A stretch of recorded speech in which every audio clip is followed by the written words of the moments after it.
Ooh, with it blue. It's K-Mac. What the fuck? Welcome to the Spodius page on the YouTube universe.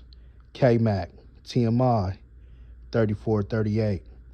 Make sure you subscribe, hit the thumbs up button, like and share all videos. Make sure you follow me on all platforms. That way you can contact me, DM me videos to like and react to. Now that we got the hard part out the way, let's get into today's video. It's K-Mac. What the fuck? Dwayne Keefe D. Davis was in court the other day, Las Vegas, Nevada, where he's being convicted for the murder of Tupac Shakur. So this hearing was about him trying to get a bail, trying to get up out of there. It also was about how WAC 100 is trying to help bail him out, and where the money is coming from, and what's the purpose of him helping him get out of jail if they're trying to benefit off of it to do interviews and TV series. First, we're gonna watch the video on how Keefe D's lawyer is telling the judge that Keefe D should be able to benefit off doing interviews and anything else, off this case because he has not been convicted yet. He also goes into saying how Keefe D was a drug kingpin and worked for the cartels and how much drugs he was moving from here to there and all of that. Was that a good idea?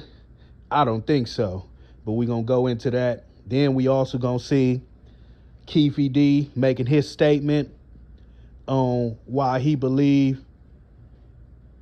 he should be released, or also why he believes some of the evidence that they have on him shouldn't be used at all. Then we're going to see the DA break down what WAC 100 relation is in this case, and then also why Keefe D should not be released from prison, or from jail rather, after what his attorneys said.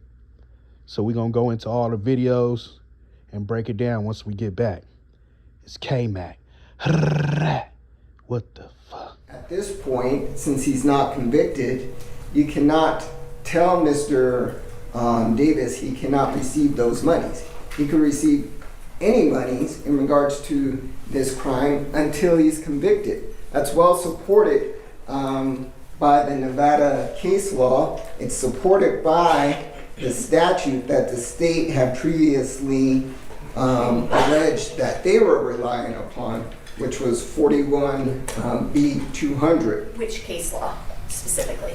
No, they didn't mention any case law, but I'll get to the case law. But I was just saying that the state referred to 41B200. Sure, the Slayer statute. The Slayer statute, which says it has to be a convicted killer. Mr. Jones wanted a 10-part series.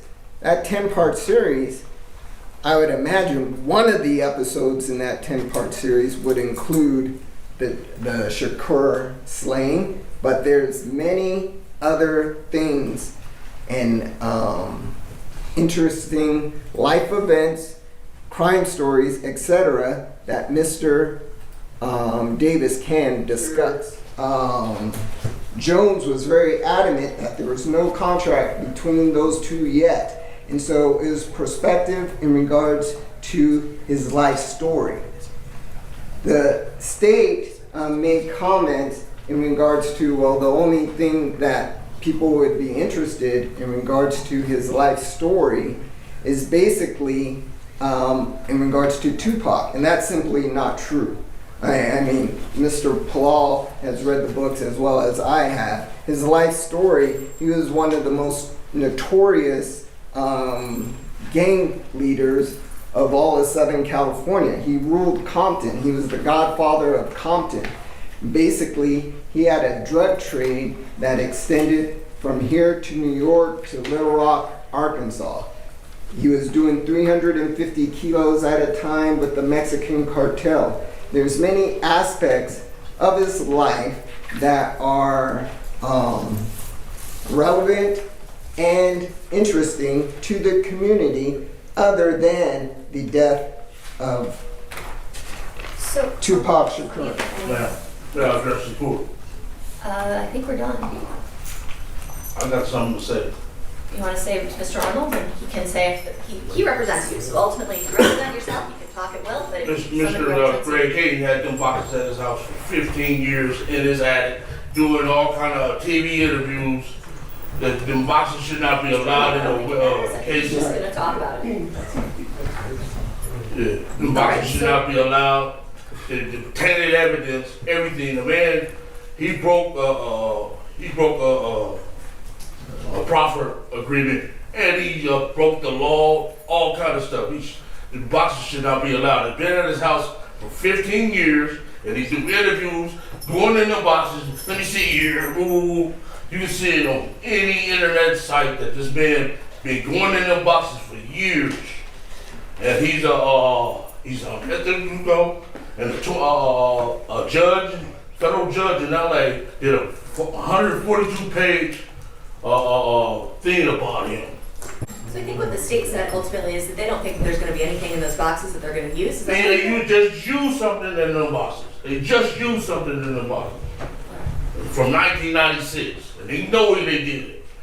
Yeah, no, certainly we are. They're not only ugly on the outside, but they're ugly on the inside. They crashed my family in this. They did my daughter first. They did my son. Then they just did my wife the last year. What's the name told me about these? David Westbrook told me about these dudes. He said they're not only ugly on the outside, but they ugly on the inside too. These two dudes right here. All right. At this point, there's nothing before me to exclude any sort of evidence. There's been no motion filed about the proffer.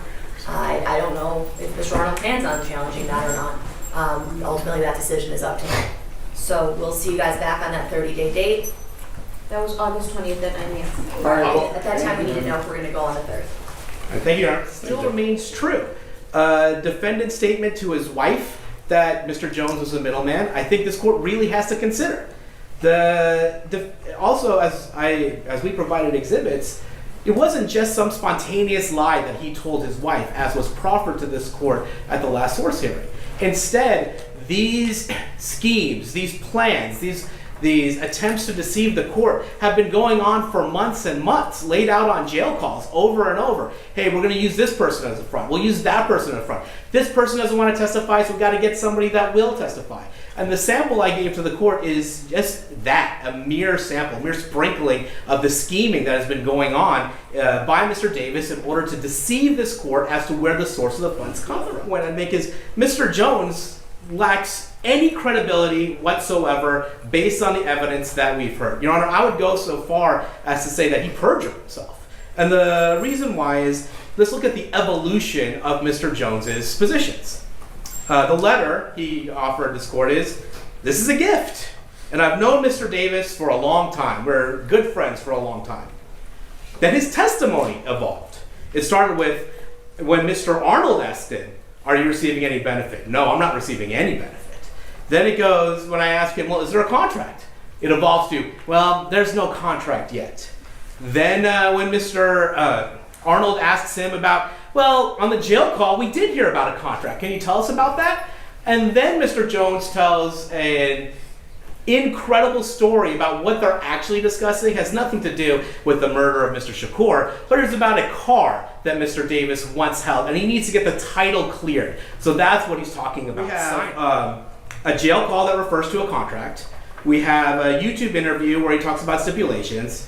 We have a Clubhouse interview, or a Clubhouse social media post, where he talks about, hey, I just received this contract, and as a result of this contract, I'm going to be bailing Mr. Jones out, or Mr. Davis out. And then after the hearing, he does another YouTube interview where he tacitly admits, yeah, so what if I got this from somebody else? What if I told somebody, hey man, I need $112,500 in order to make something happen, and you'll get it back if I can get that money back.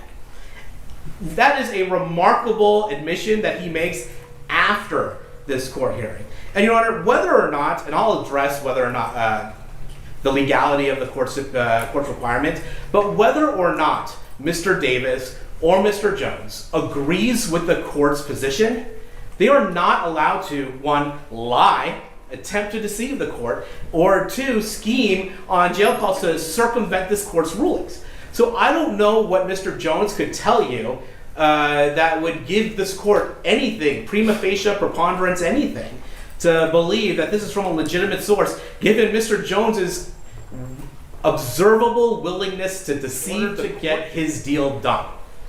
So Mr. Jones has no credibility. Mr. Davis has no credibility when it comes to this, except though I do appreciate Mr. Arnold admitting, conceding that Mr. Davis is a notorious gang leader, that he was the godfather of Compton. I appreciate those admissions, but if anything, I think that should go to the later argument that Mr. Giacomo is going to present, that maybe this court ought to reconsider its positions, given these concessions today. Mr. Arnold's position has always been you can't trust Mr. Davis because he's not telling the truth. Well, apparently he is telling the truth about being a godfather of Compton, and he is telling the truth about being a notorious gang leader. So, Your Honor, the source of the funds, at least for Mr. Jones, is just not credible. He is not a credible source. Anything that comes through him is not credible, is not reliable. And Your Honor, I would argue that a person publicly availing himself of funds from the proceeds of a murder that is still awaiting trial is in fact putting the public in danger. After all, when we were here in January making this argument, one thing the state told the court and reminded the court was that the FBI literally had to move a witness based on credible threats from the defendant. Now we are going to infuse him with more funds from proceeds from killing Mr. Shakur. How does that keep the community safe? It certainly does not conform with this court's finding that a detention order was necessary to protect the community. So yeah, we seen the DA go in. He basically talked about how WAC 100 wasn't credible enough to help out with this bail, and was doing it for a profit. Then we see how the shit that Keefe D lawyers has said pretty much backfired on him. Because the DA said, yeah, man, they being honest, yeah, he was a drug dealer. He was a gang leader. So hell no, don't give him bail. See what I'm saying? So I believe that's probably why Keefe D lashed out. It's like, man, this motherfucker don't know what he doing. Then he talked about the other evidence, which we'll make a part 2 on that, with this officer, Greg Caden. But y'all let me know what y'all think, man. It's K-Mac. What the fuck?